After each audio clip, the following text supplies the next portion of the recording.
America और Europe ने तो ये तय कर लिया है कि अब जब वो मुसलमानों को अपनी सीमाओं से निकालने के लिए लड़ेंगे तो वो हिंदुओं को भी लपेट लेंगे। और ये वही समाज है जो दूसरे विश्व युद्ध के बाद से आपको इक्वालिटी, लिबर्टी, सेकुलरिज्म इन सब का चूरन बेच रहा था।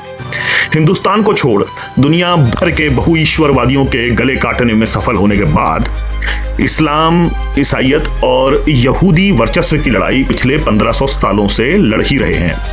हिंदू तो बेचारा पिछले 2000 साल से अपनी जमीन खो ही रहा है।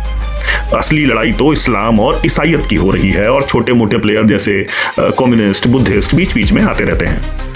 अब जब western world low birth rate के कारण अपनी फेक इन्फ्लेटेड इकोनॉमिक्स के कोलैप्स के नजदीक है तो क्रिश्चियन राइट विंग और चर्च का वर्चस्व भी बढ़ना तय ही है और बॉम्ब फूटेगा इस्लाम पे।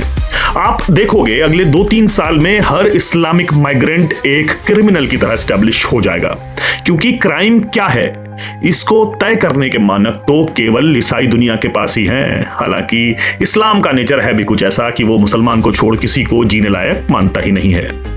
ये आमने सामने की लड़ाई यूरोप से शुरू होगी और अमेरिका से होते हुए अफ्रीका तक फैलेगी। एनआरआई हिंदू बेचारा तो बस इन दोनों की लड़ाई के बीच में फंसने वाला है।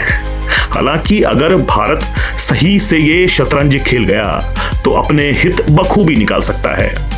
आज हिंदुओं का इमीडिएट शत्रु इस्लाम है। भारत को चाहिए कि वो ईसाई दुनिया का साथ दे, इस्लाम से निपट ले। बाकी जैसे ही कास्ट बेस्ड रिजर्वेशन से भारत छुटकारा पाएगा, भीम वाले और ईसाइयों का समाधान अपने आप ही हो जाएगा।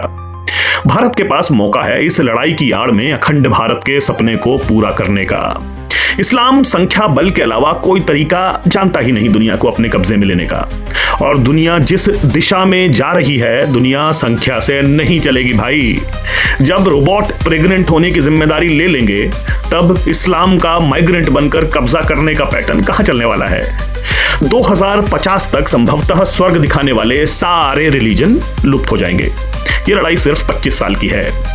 अब निष्कर्ष ये, हमें धैर्य रखना है, सीधे सीधे इस लड़ाई में नहीं कूदना है। ईसाईयत और इस्लाम को आपस में लड़ने देना है ताकि वो अपने आप कमजोर हों। बिना सामने आए ईसाईयत का साथ देना है।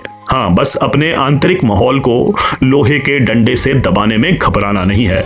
मैं बिल्कुल आश्वस्त हूं कि हमारे जीवन काल में ही हिंदू धर्म अपने स्वर्णिम काल को दोबारा देखेगा। जय तो सनातन धर्म।